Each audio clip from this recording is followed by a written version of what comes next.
This is part 2 of our subject of suicide, because both Meiling and I have been extremely affected, and I very recently. And if you wanted to find out more, I really would recommend you watching part 1. But right when we left off, Meiling was just about to tell us how, because in the other one she told about how she had been so wanting to kill herself, and then she didn't, and how God helped her not to, and how to overcome. But my last question to her was how were you affected, and how did you overcome the loss of the one that was so deep, so close to your heart? Before I go there, I do want to add that if you're still struggling and you feel like you can't overcome, it doesn't mean that God doesn't love you. Yes. There are some chemical issues that, and don't feel condemned if you have to go that route. Yes. Okay, it's perfectly okay.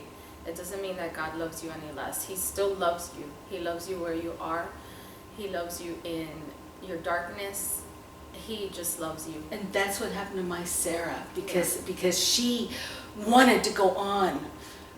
Even Wednesday and Thursday, she was telling me that she couldn't wait to, because I will say on Wednesday she cooked and fed 24 homeless people, just herself, and she borrowed a stroller to take it to them. And she told me on Wednesday, she said, next year I want to cook for more. And so it was not her intention. It just was this chemical thing. Mm-hmm. So, and I just wanted to add that caveat, but going back to a person very close to me that took their life at first, and I'm glad that Mary is covering both ends, because I've been there as the person struggling with it, and then I got to see the end result with somebody that actually went through with it. And it turns other people's lives, I'll be honest, it turns our lives upside down. And you think that it's for the better, it's not. Our hearts continue to grieve for that person. You ask yourself, could I have done more? You feel almost guilty, maybe I should have reached out more. But the truth is that that person made that unfortunate choice. We all make choices every single day, and there's consequences to our choices. It took a lot of prayer and a lot of seeking the Lord. And I wasn't angry at God, because I know that I almost made that same choice. So I'm not going to be angry at God. You know, we make those choices. But I was heartbroken, very heartbroken. I felt like I was in a fog and in a daze for maybe the first 2.5 years. And slowly, as I kept seeking the Lord and worshiping Him, I started to come out of it. And also knowing that that person, I know that they're in heaven. They trusted their lives to Jesus. They love the Lord, but this is what happens. Sometimes you love the Lord, but you don't love yourself. And that's a process, especially when you grow up. Like I said, I was 8 years old, already feeling like nobody loved me. You're a little kid, you go through adolescence and young adulthood, and this is what you think. It's hard to kind of change that mindset. So at first, you know, I was very angry, okay? I was like, I was kicking stuff and yelling and you know, screaming. Me too. Yeah. I screamed. Yeah. So furious. And then I was sad. Then as time has gone by, I've come to just kind of accept it. You know, it's something that I can't change. And knowing in my heart that I'm going to be with that person again, that is what gives me comfort. Yes. Like, I'm going to be with them again. But for those of you that are thinking about it, it turns people's lives upside down. People are not better off without you. There's probably something very special about you that you want to end your life. The enemy wants to snuff it out. You are special. There's something remarkable about you. You're gonna do great things, or you're doing great things. You're touching people's lives. You're changing people's lives. People are seeing love through you. Exactly. So don't do it. If anything, just pick up the phone, call somebody. Yes. But don't do it, because people are not going to be better off without yes, that's the you. truth. You're very, very loved. Not only by God, but by others. That's the truth. I reiterate that. I say, yes, please, please.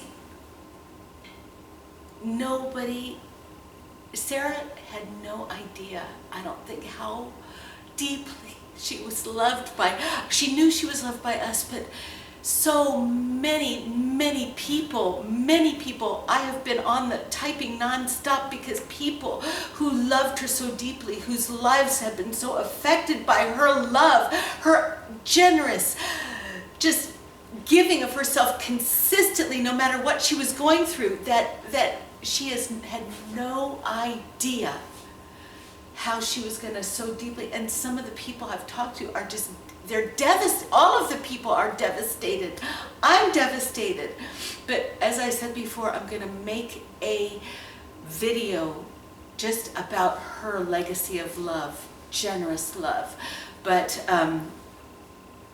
I wanted to say, because something came to my mind when you were talking, and that was that one of the problems I hit in my grief this morning, because the last two, ever since I found out, I've been so shaken I couldn't even talk to people without crying.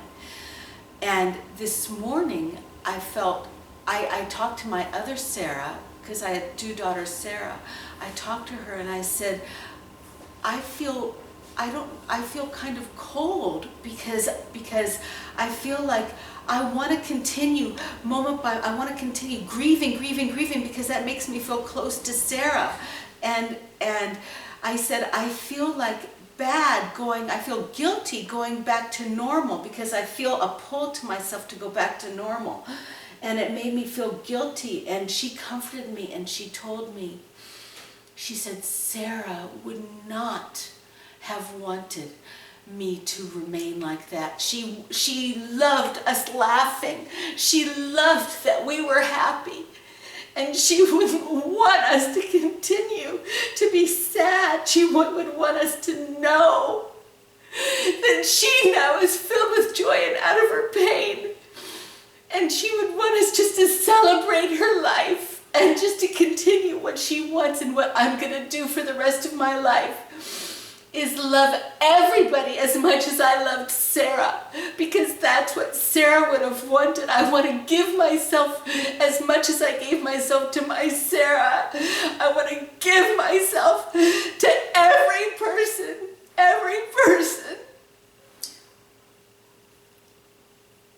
As I said, it comes in waves. It's normal. It's normal. Did you have anything else to share? I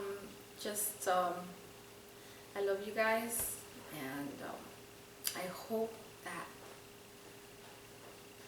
this has touched, if it touches one life, it's touched a lot, because that one life will touch millions. Yes. There is hope. Yes. Do not despair. There's a God who is completely in love with you. Yes. Hold on to that. Yes. And I've never asked this of my viewers before, but I'm going to ask you.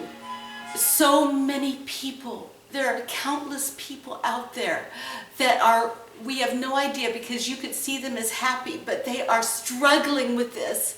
And my desire is that every single person in the world that needs to see this video and needs to take comfort or needs to be talked down would watch this. And so I'm asking you, my viewers, to please, in honor of Sarah, in honor of my Sarah, I'm asking you to share this video.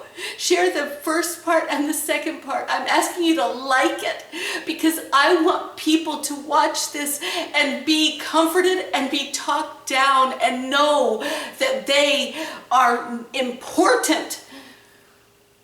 Right? Yes, you are important, absolutely. Every life is important. There's no life that's a mistake. You're not a mistake. You're very much loved. That's all. Jose's got to come over and turn it off. Here he was walking, he was over somewhere else.